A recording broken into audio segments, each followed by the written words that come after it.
The GMODIST. More GMODIST. Well, hello. Welcome to the GMODIST little extra channel, where we are going to play around some with turret rotations. So turret rotation limitations is a weird topic because, well, let me show you here. Here we have like the default templates, and they are indeed, you can see in sub-objects, you can see from 7 to 9, 11. You can see we have like the different sizes there, 1, 2, 3. So I think we can probably spawn this one too, right? But yeah, we have some like different options to set this up then. So I'm kind of a little bit wondering what happens if we kind of forgo this pattern and instead place slopes. Because I've seen some folks use slopes on their turrets instead of using the blocky design. This blocky design I think is going to be the most efficient in terms of like the space you can have in the turret. So I don't really see the need for it, but maybe when we're talking about really large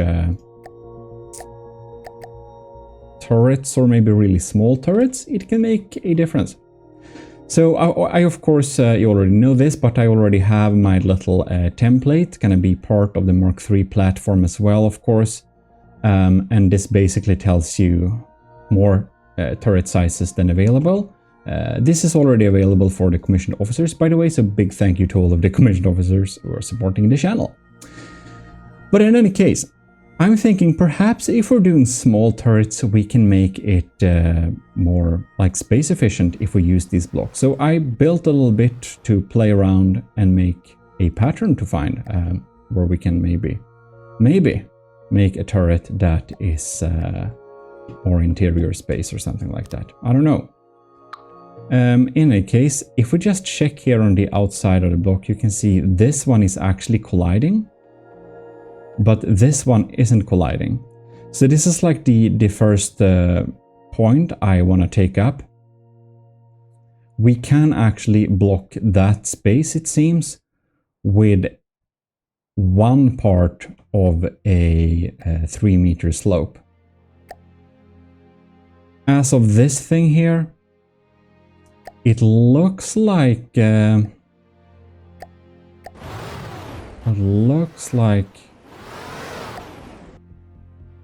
oh yeah, this is just a mimic, right?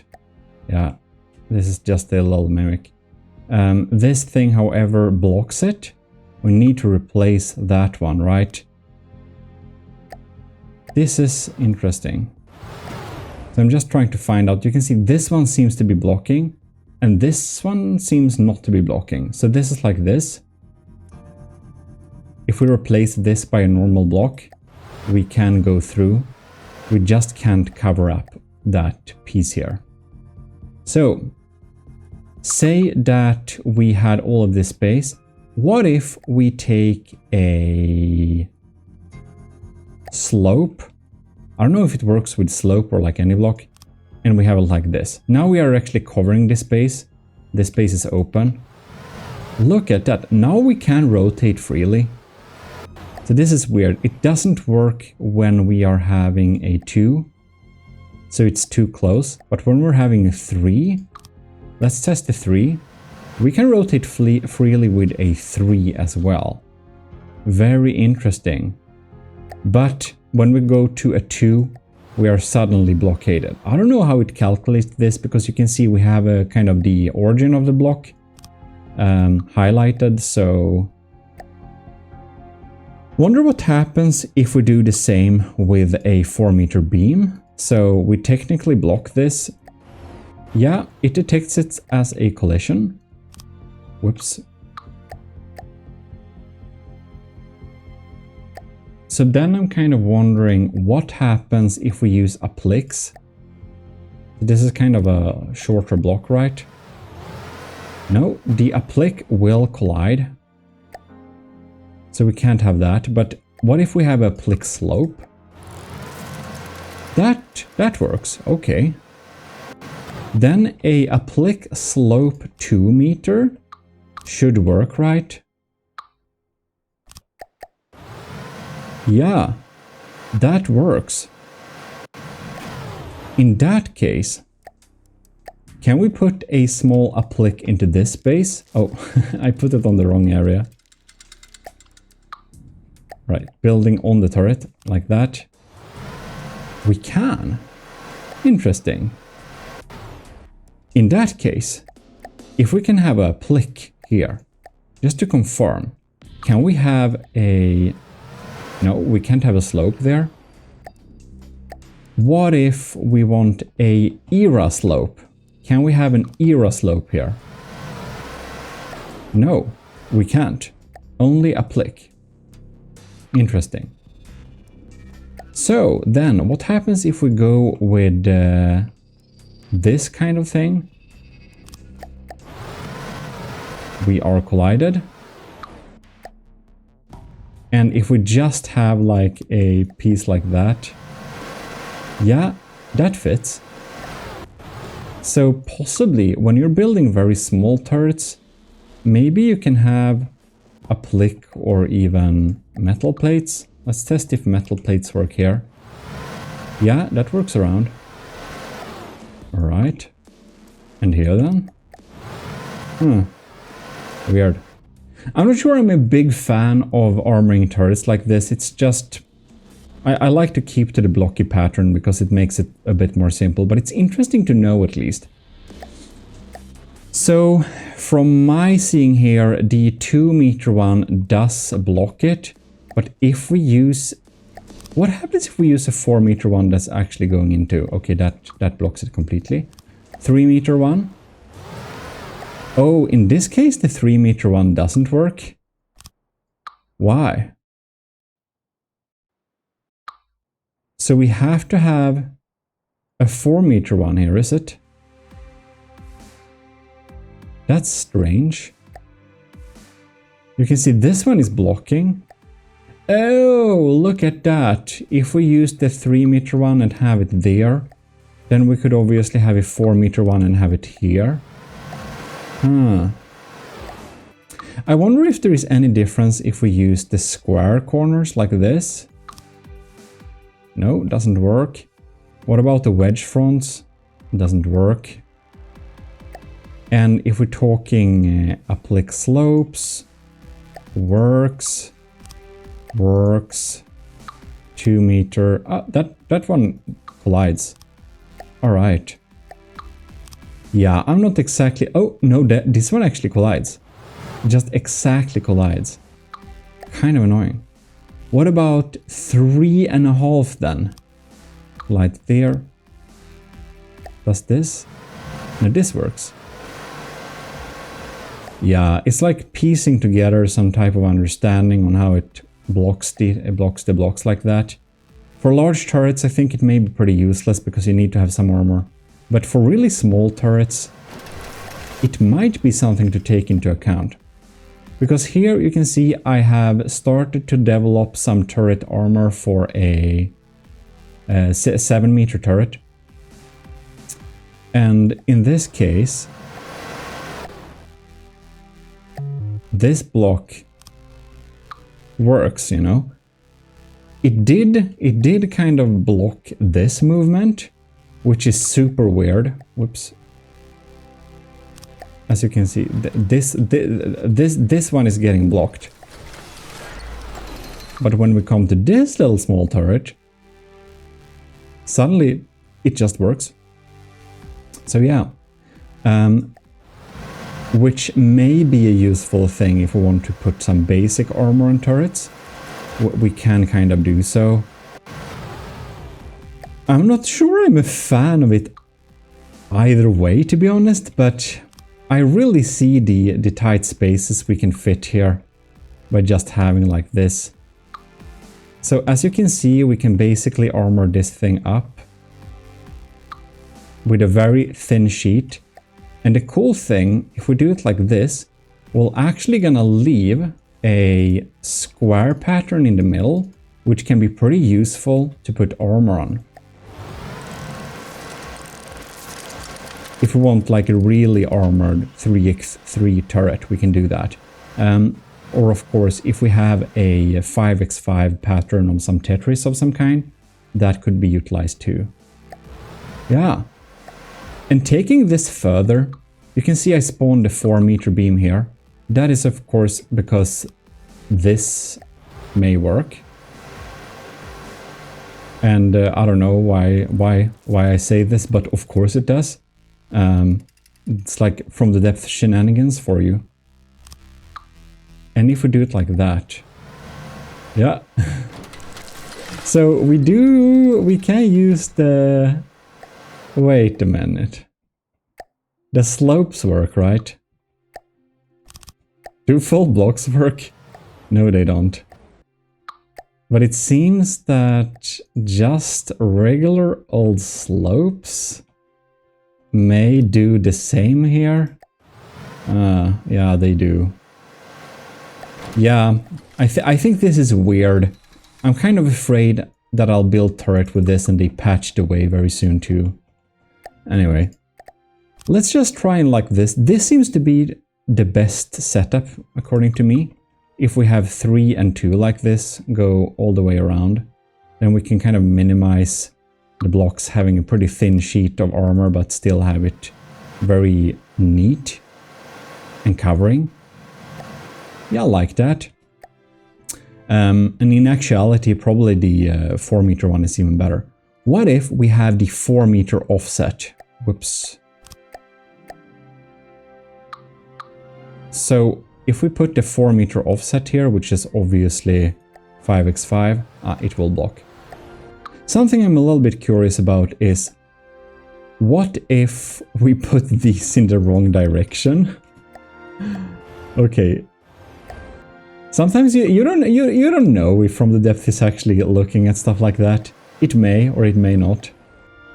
So better to try. But yeah, obviously it did check that. So this one should block too. Yeah, of course. Oh, it got stuck. Well, I'm thinking like this. If we have the corners like that, right? What happens if we have poles? Will poles block it? Poles will block it. Yeah, good to know. But I think I like this this setup. I think I'm gonna have that as some kind of turret armor. Now we're gonna move on to this little size, which is 1, 2, 3. This is the same, right? Honestly, I built on this a while ago and then I forgot about it, and now I'm finally, oh, I need to finish this project. You know, I basically named myself the Lord of Sidetracking. I hope you see why. But yeah, we can set it up like this, of course. But the cool thing is that we don't necessarily need to have a full base plate for this. What we can do is opening it up a little bit, having it like open like this too. That's actually a pretty neat idea. Well, I want to check out this size, which is of course very tiny size, and here you can see we are being blocked. They just need their corners cut out, but having a 2-meter one here, for this case it blocks it. I don't know how it calculates this. It feels to be a little bit random, if I'm gonna be completely honest. Yeah, that one blocks it. What if we have a 2-meter slope? Blocked. What if we have a 3-meter slope? Blocked too. That's very interesting. So by that I suppose that, yeah, we basically can't do anything for the 5x5 meter turret size. 3x3 turrets basically fit in a box. So a 1, 2, like 3 times 3 turret will fit in a snug hole that looks exactly like this, if you don't know that. So no need to test anything around that. Well, weird stuff. And this turret size I think is especially weird because we have like a hard collision on the corners there, and that just apparently just works. Ooh. For this, however, I want to check if we can do a, let's say, aesthetical type of turret. I'm trying to get an understanding on how it's being applied here. That is that, which means that that needs to go away. For that. And then we need... Can we have like a 2 here?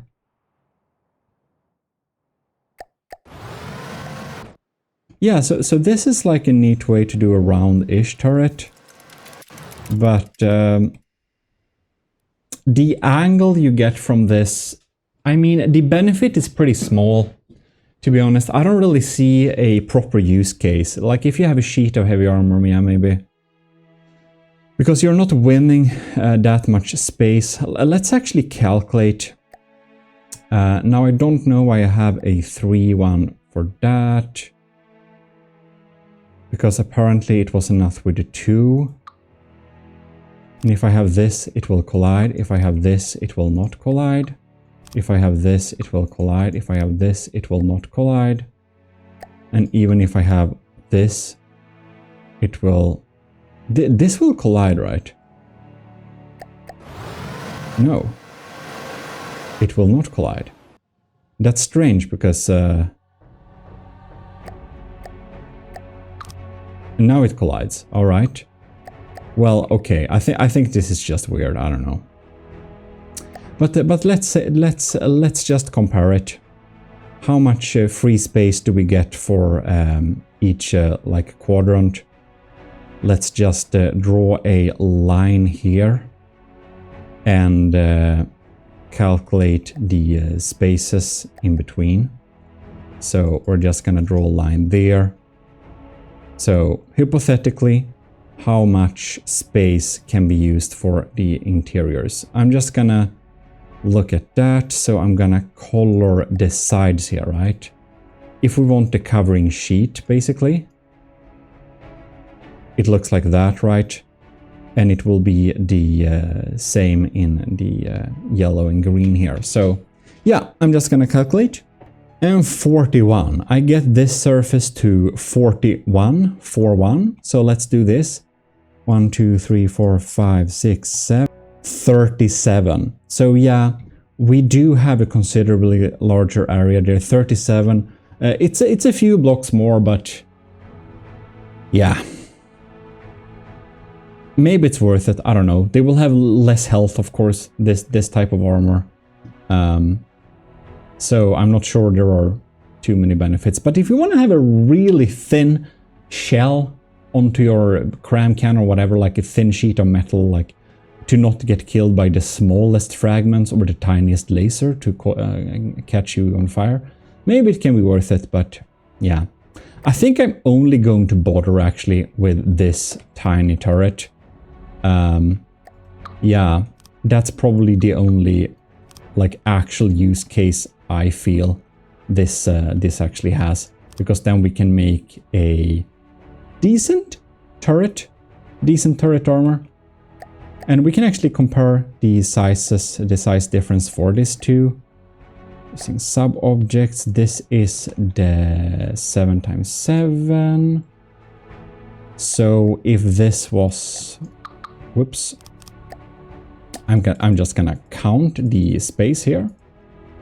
So 21 for this, and this is obviously 5 times 5, which is 25. So 21, 25, there is a considerable difference. I can get behind using that for this size. Yeah. I don't know if this is going to be relevant or not, but I think that this is probably a pretty useless turret to test the sizes on. I don't know, let's try. Set up the turret like this. So let us play around with these corners then. If we can have this, it will block. If we can have this, it will block. If it can have this, it will block. Okay, so I don't see any use case scenario. Good, then we know, This one is nice though. Yeah, that's just a quick little hot take. So I hope you enjoyed it, and check out the main channel, the GMODISM, and the Relaxism channel too if you want some relaxing content. And please like the video, it really helps. Big thanks to all of you who are supporting the channel every month over at Patreon, main channel, YouTube memberships, and of course the government of GMODISM. I'll see you next time. This is your host, Eric of GMODISM, signing out.